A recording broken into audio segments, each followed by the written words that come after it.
belangrijkste nieuws uit Curaçao in het Nederland. Access Journaal, vers van de pers.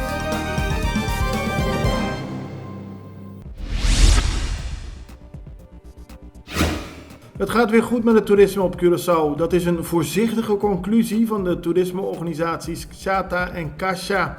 De Extra schrijft er vandaag over. De hotelbezetting in de kleine hotels en appartementen in de maand januari was meer dan 83%. De hotelbezetting in de grote hotels was boven de 65%. Volgens Caixa en Xata zijn dat bemoedigende cijfers en kan er dus voorzichtig worden geconcludeerd dat het weer goed gaat met onze toerisme.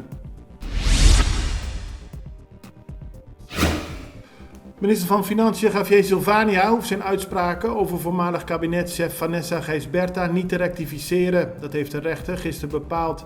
Gijsberta spande een rechtszaak aan om haar naam te zuiveren en eiste een rectificatie. Silvania plaatste vorig jaar opmerkingen op zijn Facebookpagina over een overeenkomst van opdracht die door de voormalige minister van Financiën, Kenneth Gijsberta, was gesloten met de vennootschap van zijn dochter. Dat contract was omstreden, maar dit jaar plaatste Silvania op zijn Facebookpagina een bericht dat Vanessa Gijsberta niks verkeerds had gedaan. Die rectificatie is volgens de rechter voldoende. De Extra meldt dat gisteren de 2-jarige baby Ben Leonora is overleden.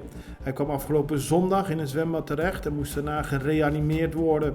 De afgelopen 4 dagen heeft de baby voor zijn leven gevochten, maar hij is uiteindelijk overleden. Parlementariër Steven Cruz van de partij PAR heeft een brief gestuurd aan minister-president Kilma Pik-Pisas. Cruz wil weten wat de gevolgen kunnen zijn van de oorlog tussen Rusland en Oekraïne. Rusland heeft eerder deze week de oorlog verklaard aan Oekraïne en dit kan gevolgen hebben voor Curaçao, onder meer door een verhoging van de benzineprijs. Cruz wil een reactie van de minister-president op de actuele ontwikkelingen. Na Colectra, nós toma tempo para servir ora com mais de comunibo. Llama-nos centro de cliente na telefone 0800-035 de Jaluna para Jabierne voor die setor de mente te com setor de noite para turno serviço nang of patrão cita. Se você traz cita para Jasabra, também por hora. Por escolher para trabalhar, riba aqualectra.com e aproveitar a mesura, põe o documento na cerca para visita cerca nós, vai mais fácil. Sim, a Colectra su centro de cliente wordt klaar para servir na momento que você comini abo.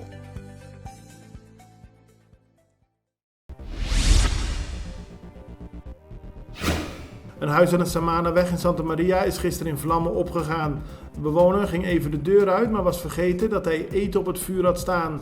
Dat leidde tot brand. Toen de man terugkwam was de brandweer al aan het blussen. Het huis raakte zwaar beschadigd. Veel spullen in het huis zijn verbrand, waaronder 2 motoren.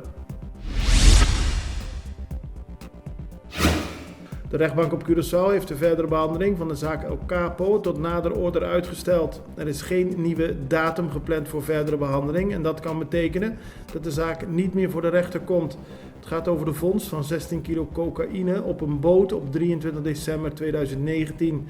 Daarbij was ook journalist Umpie Welvaart betrokken, maar niemand zit nog vast voor de zaak en het is dus nog maar zeer de vraag of de zaak ooit nog voor de rechter komt. Gisteren werd uitgebreid stilgestaan bij het feit dat Curaçao een jaar geleden begon met het vaccinatietraject.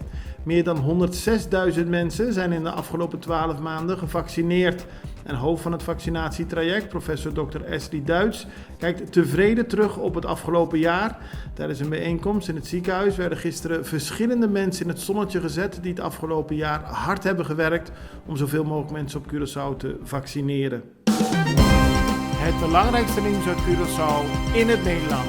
Access Journaal, vers van de pers.